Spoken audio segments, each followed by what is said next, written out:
Megan Foster never expected the sentence that would change her marriage to sound so calm. "The freeloading ends today," Luke said. He did not raise his voice. He did not look angry. He said it the same way he talked about new policies at work or changes to his team, like it was reasonable, like it was logical, like it was already decided. They were standing in the kitchen of their Chicago apartment, the place Megan had turned into a home for 6 years. The smell of rosemary and garlic still hung in the air from dinner. Megan was drying a plate when Luke spoke. "I just got promoted," he added. Like that explained everything. Megan slowly placed the plate on the rack.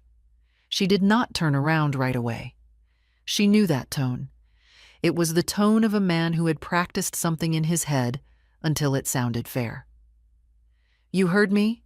Luke continued. "We need to separate our money. I am not going to carry someone who is not pulling their weight." Megan turned to face him. 6 years of marriage. 6 years of shared bills, shared mornings, shared dreams, reduced to one word. Freeloader. She looked at Luke. His expensive new suit. His polished shoes.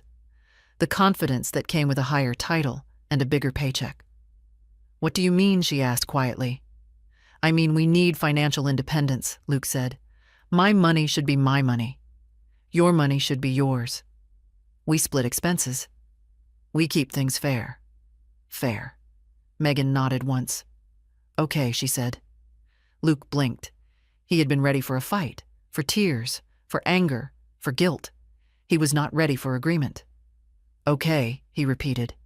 "Yes," Megan said. "Separate accounts. We split everything 50-50. That is what you want, right?" Luke smiled. Relief washed over his face. "Exactly." Megan turned back to the sink. What Luke did not know was that she had already started counting. Every dollar she had paid, every bill she had covered, every invisible thing she had carried while he climbed. 3 weeks from now, he would regret every word he just said. But right now, he thought he had won. And Megan let him believe it.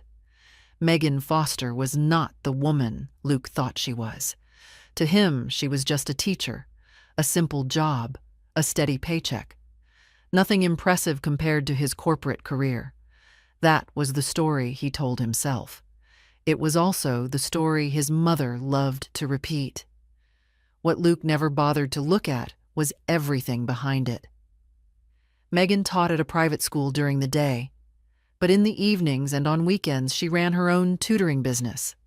Wealthy families paid her to prepare their children for college. Business owners hired her to polish their teenagers for elite schools. Some of her clients paid more for 1 hour than Luke spent on a nice dinner.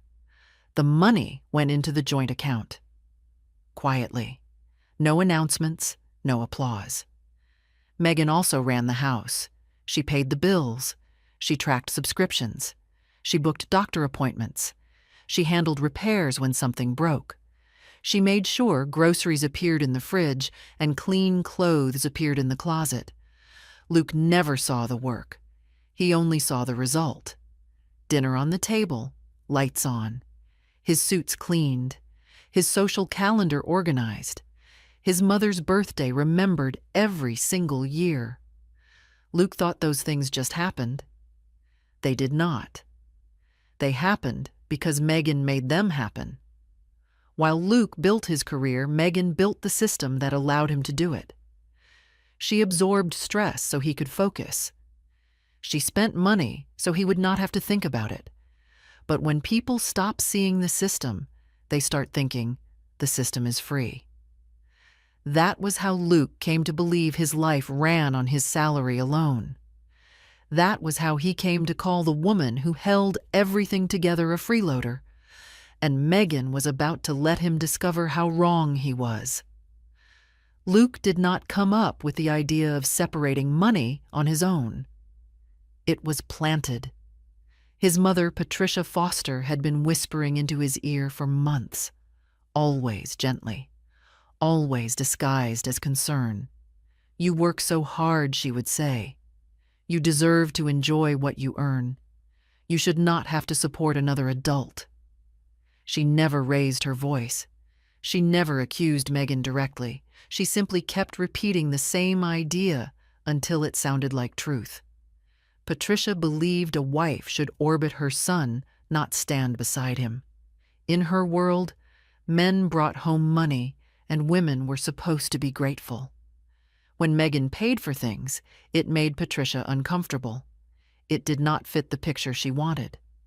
At family lunches, Patricia praised Luke for his ambition.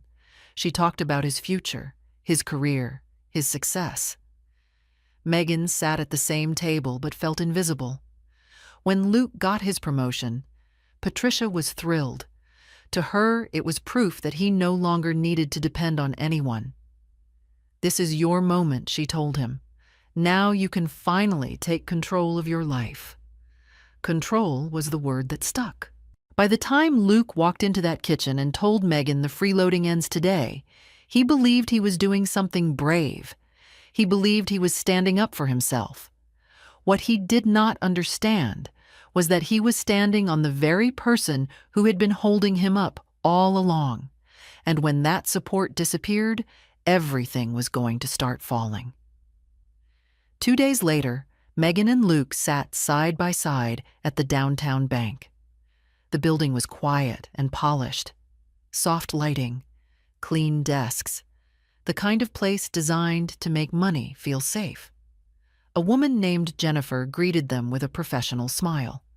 She was in her 50s and had the calm voice of someone who had seen many couples arrive in moments like this. "So you would like to separate your joint account into 2 individual accounts," she said. "Yes," Luke answered immediately. Megan did not rush. She simply nodded. Jennifer typed for a moment, then looked up. "How would you like to divide the current balance?" Luke turned to Megan. He expected her to hesitate, to suggest something generous, to step back the way she always did. Half, Megan said. Luke froze. Half, he repeated. 50-50, Megan said evenly. "That is what fair means." There was a brief silence. Jennifer waited. Luke glanced at the screen as if the numbers might change.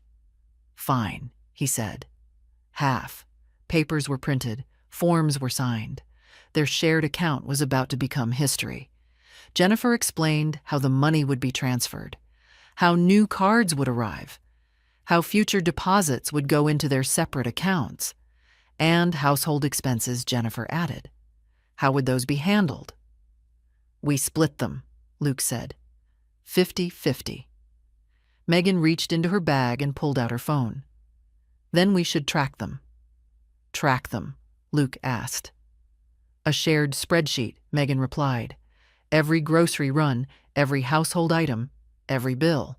We record it and settle at the end of the month." Luke hesitated. This was not the kind of independence he had imagined. But he nodded. Megan created the file right there. Date. Item. Cost. Who paid. She shared it with Luke. "A fresh start," she said. Luke smiled, but something in his eyes had shifted. For the first time, he was beginning to sense that what he had started was not a victory. It was a test, and he had no idea how badly he was going to fail it. The changes began quietly. Megan did not announce anything. She did not argue. She simply stopped doing what she had always done. On the first night, she cooked dinner for herself and left Luke a note that said there was pasta in the pot if he wanted some. Luke stared at the kitchen in confusion.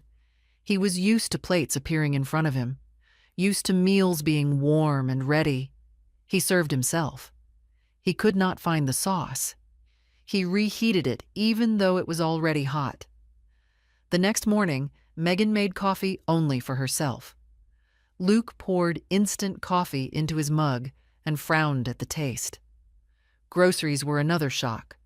Megan bought what she needed: vegetables, simple meals, healthy portions. Luke went shopping on his own and came back with frozen food and random items that did not go together. By the end of the week, he had spent more on food than Megan had all month. The spreadsheet filled quickly: paper towels, soap, cleaning supplies, snacks, bottled drinks. Luke had never noticed how many small things kept a home running. Now he was paying for all of them. He also had to clean. When he tried to wash clothes, he mixed everything together. White shirts turned gray. He stared at the machine as if it had betrayed him. "I did not know you had to separate them," he said. Megan did not smile. "I have been doing it for 6 years," she replied. Luke grew tired, irritated, restless. Not because Megan was cruel, but because for the first time in his adult life he was responsible for himself, and responsibility was heavier than he ever imagined. 3 weeks after the bank visit, Luke reminded Megan that his sister was coming for dinner. Lydia and her husband were driving in from the suburbs on Sunday afternoon. They always ate at 5. They always expected a proper meal. "You know how Lydia likes things," Luke said. "Dinner needs to be ready on time." Megan did not look up from her laptop. "I am not cooking." Luke stared at her. "What do you mean you are not cooking?" "Your guests. Your money. Your responsibility," Megan said. "This is ridiculous," Luke replied. "You have always cooked," before Megan said calmly. "Now we have separate finances." Luke did not argue. He went to the store that evening for the first time in years. He was gone for hours. When he came back, he looked exhausted and confused. The bags were filled with random food: cold cuts, bread, a pie that was already dented. "How did you do this every week?" he asked. Megan simply shrugged. On Sunday at 5, Lydia walked in and immediately wrinkled her nose. "Where is the roast?" she asked. "I do not smell anything cooking." "We are doing something simple," Luke said. Lydia looked at the table. "Plastic containers, store bread, no hot food." "What is this?" she demanded. Megan was sitting in the living room reading. Luke swallowed. "Megan and I have separate finances now. She is not cooking anymore." Lydia turned to Megan. "What happened?" Luke explained everything: the promotion, the freeloading comment, the 50-50 split. When he finished, Lydia laughed. Not kindly. "You and Mom told the woman who runs your entire life that she was a burden." Luke stayed silent. "That is insane," Lydia said. "David, we are leaving."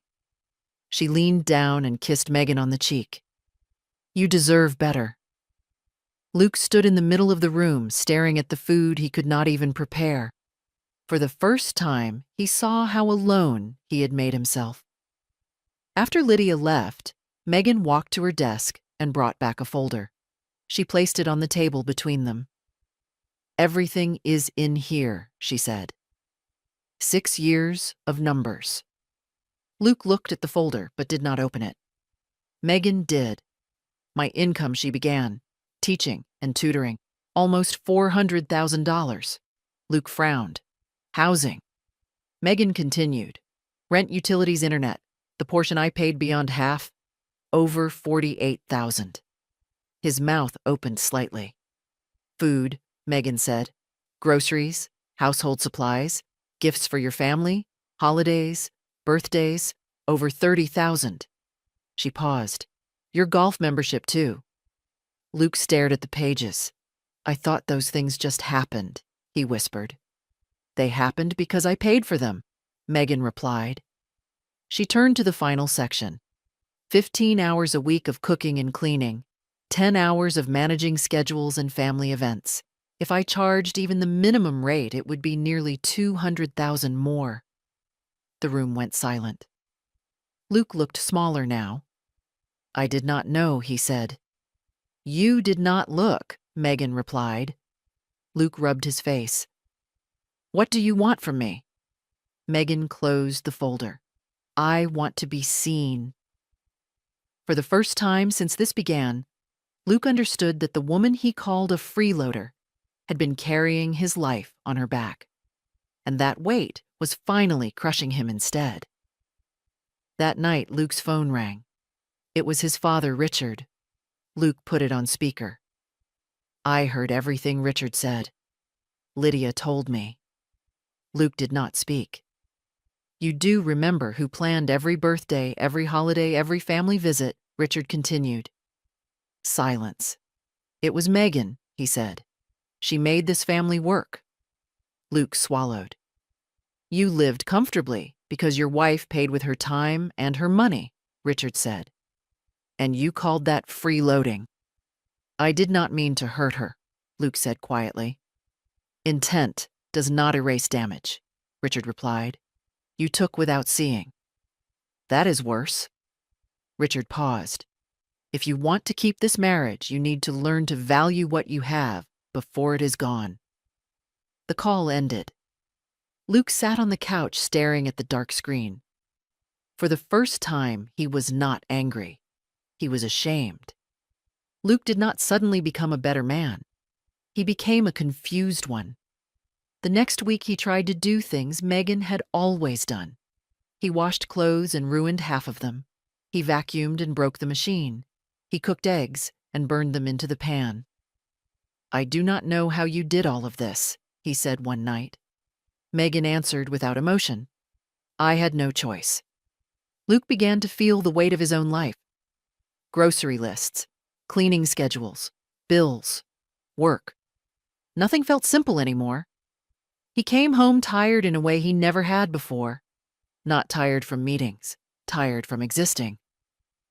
One evening, he sat down at the table and stared at the spreadsheet. This is all of it, he asked. Yes, Megan said. He closed the laptop slowly. I thought I was carrying everything he said. But I was not carrying anything. Megan did not respond. Luke started writing a list, 3 pages long. Things Megan had done, things he had never noticed. He handed it to her the next morning. I was wrong, he said.